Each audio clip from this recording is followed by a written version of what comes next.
Fame. Let's go. Let's go. Second video for today. I don't have a lot of time right now because at 5 I choose to be in a call.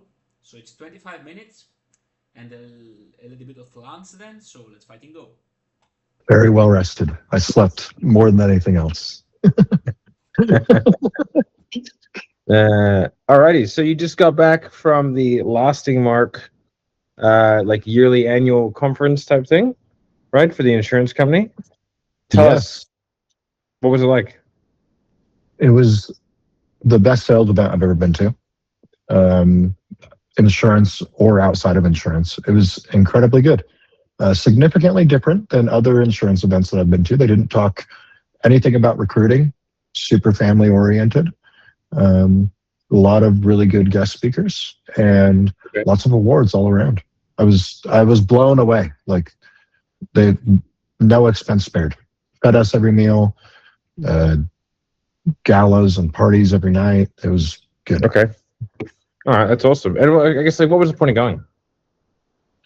Going, networking, there's award ceremonies. So getting to meet everybody in person that we're working with, because a lot of us work virtual. They're presenting awards, they're kind of recapping, also going over what they're working on new for this year to let everybody know and get everybody on the same page, and going over what the incentive trips are going to look like for this year, which I think we have a pretty good shot of qualifying. Beautiful, man. And what was it? How was it like getting with the team? So for those of you who don't know, if you're watching, so we have an insurance team called Sniper Insurance, right? It was kind of the first time everyone getting to meet and mingle in person. Yeah, it was good. It was really good to meet the team in person and be able to connect with everybody. Everybody came back super fired up. They're all really excited, really ready to go, and really good just to, especially because there were a couple of people that were there that, like I have been trying to connect with and probably could have tried harder virtually, and being able to connect with them in person and learn more about what their goals are and just let them know, like, hey, I'm going to push you, but I'm pushing you for you. And I think having that in person was a lot better than virtual, because they can feel that it's genuine and it's real. It's really hard to get virtual sales teams correct. Like it's such a, like, the management of salespeople is a difficult thing at the best of times, but like when everyone's virtual, especially when everyone has to come in and, like, with an insurance thing, kind of do it off their own back as well. Like I think we have a lot of systems in place, and you can sort of come in and just basically follow the bouncing ball when it comes to, like, data getting started, like all that kind of stuff is really just set and forget. However, they still have to do the thing, right? Like you can't make them do it. And then from there, like, the motivational ups and downs that sales reps generally have, they have to kind of deal with it by themselves, right? Which is less than ideal for most people, because most people just aren't that good at being, like, self-starters or self-motivated. Like the co-working with other people, it makes them do more than what they usually would. And then it's funny because people who are, like, really good at self-starting and motivating offices make you, like, less productive. Yes, I'm one of those people. Yeah, me too. Tend to be more social, so it's like you end up doing all these, chatting to everybody, and you actually decrease your work. But, like, I guess, like, walk me through, I guess, the plan for the next little bit. Like, how are you going to use the momentum and the relationship that you've made up the next little bit to sort of carry more sales? Yeah, I think one thing that was pretty evident in the event, which is hilarious because you and I were also talking about it last week, and it was reiterated multiple times by multiple people at the event, is just getting a better understanding of everybody's why. Getting a better understanding of everybody's why, so that I can then help them get there a lot cleaner, a lot easier, make sure that we're chasing their goal at the same time as chasing ours. And I think the other piece is that we need a little bit more product training. Right now, we rely heavily on other people for product training. And so coming in, training a little bit more on the products. We already have a ton of sales training, so it's hard to train more on sales, but it takes a long time to get good at sales. And while we were there, one thing that I was realizing is that if we trained a little bit more on product, I think that the reps would be more confident. Just alone knowing the product, even though they don't necessarily always know what to say. Do you think that's not knowing the features and the benefits, but that's knowing, like, the logistical nitty gritty, how to go through underwriting better, the sort of, like, those main skill sets, right? Well, insurance is such a wide open can of worms when it comes to products, because you have so many different types of products. And so I like the way we do it, where we keep it simple on the front end. However, the miss that I had was we're keeping it simple on the front end, but we're not accelerating their product knowledge fast enough. And so, because they're simple products, that's what we're starting most people on, are the simple products, because it's like, just get in here, work these ones, learn how to have the conversation, and make some money. Yes. However, like they need to be learning about all these different types of insurance products. They need to learn more about term products even, or IULs, participating whole life, annuities. There's such a wide open product landscape that we're missing out on that. Also, one thing I did find out that you and I will be talking about here very shortly is we can also get people going B2B. Lasting Mark, we have group benefits that we can offer. And so that is another entire realm of products that we can offer for people that are already doing B2B that don't necessarily like the B2C conversation, but they want to have something that because they're still fully vested, they still own their book of business from day one. And so that they can come in, do what they already know how to do, just keep doing it and offer different product. Okay, I like that for sure. And I guess like in terms of Lasting Mark, like I guess what are you seeing as the difference between what's making them work and sort of previous things that we've been with? Lasting Mark, hands down, best people I've ever been around. Very family oriented from the top to the bottom. It's the example that I would give is every other company I've been a part of. The only thing anybody gave a shit about was your numbers. But they didn't ask you about your family. They didn't ask about you why you were doing it. They didn't ask you what you cared about, who you were. And with the Lasting Mark guys, the owners of the company, I've almost never talked about business with them. That conversation kind of, they've seen me work. I've seen them work. We both have respect for each other in a business sense. But the conversation is always about my family, their family, what that looks like, what we're doing to become better people. They're very centered in Christ, which I like. And it's a much different field than not even just insurance for sure, but just sales in general. The company, you just everybody cares about you as a person, and your production is second. Okay, you heard this week? Sneaking away. All right, cool. So who is a surprise to you? I don't know as though anybody was a real surprise. I hadn't met a lot of the Askins family. I met Cody a couple months ago, and Cody was there. We were able to connect a little bit and chat. And Cody worked with Lasting Mark, or was he like a guest speaker? No, he's a managing partner. Okay. I don't know how much ownership he has, but his dad is the CEO. And so meeting his dad, Brian, I'd never met Brian. Because Brian, the way Lasting Mark came about, Roger Short, who I've met and I love, and Brian came together. Roger was primarily building in life. Brian was primarily building in Medicare, and they came together and created Lasting Mark. And Brian, I couldn't be more impressed with him and the entire team. The tickets for the event were like $99, and like we're eating the best meals, every single meal, like gourmet meals. And that's first off, that's the first insurance event that I've ever been to that they fed us. And not only are they feeding us, but they're feeding us good stuff. Brian, he has his whole family there, grandbabies are there, and just really wholesome people. And so that I don't know as though it was a surprise, but it was shocking to see I knew that they were family oriented, but it was a little bit shocking to see the extent of that commitment. Yeah, I like that. And I guess like what was the perception of us there? People knew us. We haven't been here for very long. And so this will be the last year that we don't get an award because we were only with Lasting Mark for 3 months last year. And so we missed the qualification period for most of the awards. But the perception is definitely that we will be getting a lot of awards next year. And what was actually also really cool is we had a couple of agents that got up and spoke on stage because they gave agents a chance to speak on stage at the end. And I saw Mary Jane did a speech. Yeah, Mary Jane did, and we had another one, Darian. Both of them got up there, and there were only maybe about 5 or 6 agents in the whole company that had gotten up there, and 2 of them were ours that got up there and just shared. Was it like open season, or was it like they got asked to? No, it was just end of the event, open mic, come up and give us your takeaways, and Mary Jane got up there, and Darian did as well, and it was really cool to just see that. They almost made me cry, but I kept it in. Because I'm a man. Yeah. Push that right down. Along with those gay thoughts and feelings about this. Yeah, exactly. Get that back in there. Get that back in there. Get back in your box. It was really good.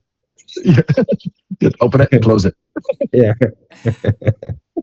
That's the best play. That's really cool, man. And I guess like like what are your wants for next year? Like, what's the thing that like you saw? Did you see any teams that you're like, okay, like they're doing some really cool shit? Like, what did you learn from other leaders that are in the group that like things that we can adopt or things that we could do better? I think things that I learned that we could do better is kind of like I was already talking about, getting a little bit more wide in our products and hitting a few different products. Now, I think there's a caveat to that because I don't want to get distracted. You know, where you focus is going to grow. And so life will still be our primary focus. However, like doing the group benefits, I think that could be pretty massive. Getting into more of the retirement planning products is also a massive thing that we've already been working on a little bit. But one of the big things that I think, I don't think we necessarily, one of the biggest things that stood out to me is we don't need to reinvent the wheel. We're already doing a lot of really, really good stuff, like incredible stuff. And we just, I'm being too patient. I need to pedal to the metal and gas it up a little bit more. What do you mean? I think I could go harder. I tend to, I fall into the trap of getting stuck in the weeds, focusing on strategy and building shit out. And I lose sight sometimes of the relationships. And if I put as much effort into the relationships as I did strategy and building shit out, not to say that I shouldn't be doing that, but I think I could do both at the same time, because the relationships are really what matters. And I think if I built those and focused on both at the same time, that was one of my big takeaways is, you know, I think that we've done a good job of being patient and building the foundation, but looking around the room and kind of seeing it, I was like, oh shit, we already have the foundation. The foundation is okay. So you're glad to see that you're further along than we think. Yes. Yeah, which is good. Like, you know, it's always, those things are always great because you go into a bubble. You know what I mean? I do the same thing with, I think everybody does the same thing. Like if you're sort of focusing on what you're doing, you're not really sometimes looking up and seeing the forest of the trees. You know what I mean? So was there any that you were like, I don't want to say this in like a negative way, but it was like, I guess you had like how did you come to that realization? Did you see teams that were much bigger with much less? Yes. Like, oh no, we actually have a lot of place. Like first people. Yeah, I think it was more about that, where there were a couple of teams that were bigger with less, a lot less systems and structure, it seemed. Not that everybody dove into it. I'm sure that a lot of them have really good systems and structures. But just seeing that there's more support around us than we can imagine, and we don't have to do it on our own. I think that was the big thing. Because we had like the support from, we've always had the support from Dana and her resources and her team. We're very integrated there. And I've always known we've had the support from Lasting Mark, but being there in person, I mean, this was my first Lasting Mark event and talking to everybody, really getting to feel that. I was like, oh, okay, we really don't have to do this alone. Not only do we not have to do it alone, but we would be dumb to do it alone. Yep. Okay. And I guess, like, what are the things that you want to start getting access to or utilizing to make the guys, I guess, better, right? Because like, you know, recruiting is an us thing, obviously. So really what we're talking about is like getting the guys better results, getting them better trained more on the product side, whether it's the sales side or just like what are the things that you want to tap into to grow it out? Product training. I also think that from a cultural standpoint, plugging into a Lasting Mark a little bit more would be good for a lot of the guys. And then the product training is a big one though. Reutilizing the systems and processes that they have in place for like retirement planning. Because what we actually had somebody, Brett, he won $500 there just from a random wheel spin because he had referred a retirement planning deal to the retirement team and they closed it. And like, so he didn't really do anything. He got half of the commission and he was able to sit in on the deal with them and learn and still got some money for it. And so we have resources for that. For the same thing happens with the group products, and it could be as big a company as I mean they work with all the biggest companies. If it's a company that's too big for the agent to go in, and like if the agent's uncomfortable, the retirement or the group team will just go in. They'll fly in and take care of it. And so utilizing some of that product training a lot more, some of the technology as well, and just being more familiar with all of the tools that we have in place. The B2B play is an interesting one. Yeah, very interesting. Especially like to spend time getting it right for you. Yeah, I mean, and then creating a workable structure. It's definitely that's definitely a nut that can be cracked. You know what I mean? Yes. So yeah, that's interesting. That's probably where some ideation and kind of figuring out what are the products, what are the avatars, and like how do you stand apart. You know? Yeah, exactly. Chances are, most of it, I'm assuming people are probably doing it through like cold calling and introduction. You know what I mean? So it's probably a better way to skin that cat, which I don't think would be too difficult. I don't think so either. And I guess like, so are we going to sit down and kind of redo the, like, I guess like the growth and projections plan, and like, what's that? Have you got like a new invigorated, we're going to 10x this bitch, or like, what are the thoughts moving forward after the event? The growth and projection plan is already pretty aggressive. I think it just made it easier for us to get there. But the growth and projection plan that we laid out at the beginning of the year was already extremely aggressive. I don't know though. Maybe we go more aggressive. Why not? Go 10x. 10x. Fist the competition. Who's got my money? Where's my money at? Yeah, cool, bet. Well, like, I mean, that's all I really want to go through today. But I think like this is going to be an exciting next 12 months. It's good to see that like, you know, the team's doing well. Where are we in terms of like lasting work, in terms of rankings? Number 3. Out of all the teams? Mhm. How many teams are there? Like I think right around 100, plus or minus, probably 10 or 15. Shit. And one of those is Dana, who we will never be above. Because we're part of her. Yes. So we can never be number one. That's frustrating. It's annoying. But I'll take it. 2 is 1. 1 is none. Yeah. Right? Yeah. Yeah, exactly. This year, Dana number 1, us number 2, and then probably another team in our agency that will be number 3. Yes. We take out 1, 2, 3 lots of work. Let's do that, Chris. We'll take over. Just kidding. Yes. This is our place now. Yeah, our guys are pretty fired up. Our guys, they all have a goal. This is all on them. I did not make this goal, but the guys' goal is that by the end of the year, the top 10 agents in Lasting Mark will all be sniper. Hell yeah, bro. Yeah. So they're all those fired hats up. too. The hats with the new like cursive logo. That looks sick. Oh, yeah. Yeah, the guys love those. We have some shirts with the same logo. Got those engraved, or not engraved, embroidered. Those looked really good, and I think we're in a really good place. There's something about that tagline makes people like want to go hard. Yeah, exactly. You know, you can't wear a sniper on your chest and be a pussy. It just doesn't make any sense. Yeah, wearing that shirt and like looking down and not working, you're like, I'm big shit. Right? It's true. Yeah, exactly. That's how you should feel. You should just hate yourself like every other rep and use that to fuel. It's caffeine and hatred. That's what sales reps are fueled. What has been pretty cool, even before the event, is in the projections, and part of the plan was somewhere around June, July, that we would start bringing on more leaders. And by leaders, I mean people that already had teams. And we've already been bringing on in the last, we'll call it 6 weeks, we've brought on multiple, probably 4 or 5 people that had teams that are doing well over $100,000 in production. And so they're all starting to get ramped up and get rolling. And they're a lot of times they're just looking for better systems and structure. And it's like, what are you looking for in terms of support from us? And they've kind of built these teams just on accident, almost not on accident, but they're tired of watching their agents kind of the churn come and go. And so they're coming for a lot of systems and structures, which has really sped things up. And so I think that will continue to happen. We'll continue to get more leaders, and then we'll continue to have people build from within, and we're just going to blow this thing out of the water. I think it's time to do some posting about it. It is time. About it for a while. Time to start dropping it. Yeah. All right. Time to start enacting the cult. Let's go. We need some leaders. We need some leaders. All right, guys. Work hard.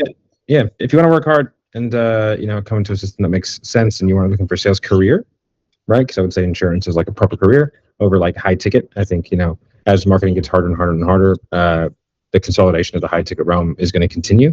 And so you can take those skills that you've got, because selling high ticket is harder than selling insurance. I would say, like on average, but you can utilize those skills and put them to good work. And as long as you're not lazy fucks, because you have to work harder in insurance, but it's easier. So like if you work decently hard and you have the skill, you will do very well very quickly. It's just kind of how it works. And if then you don't work hard, we'll let you know. Yeah, well, you won't be around long. No, you won't. Yeah, I mean, so all right, man, awesome, good shit, dude. I'm glad that it went well, and we'll get this posted up, and make sure you like and subscribe. Go over to Caden's channel as well, which we'll link down below.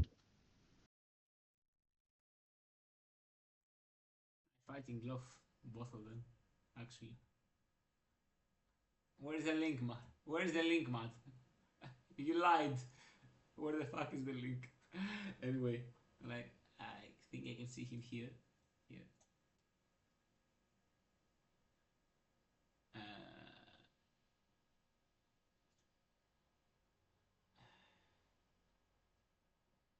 Like this.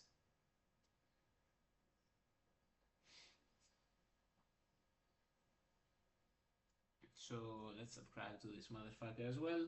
Love these guys actually. No homo. Or maybe a bit, I don't know. No homo. Okay, I'm gonna go something to fucking eat because I'm starving. Nah, nice. 20 minutes. 20 minutes is 20 minutes. 20 is better than 0. You know? Bye.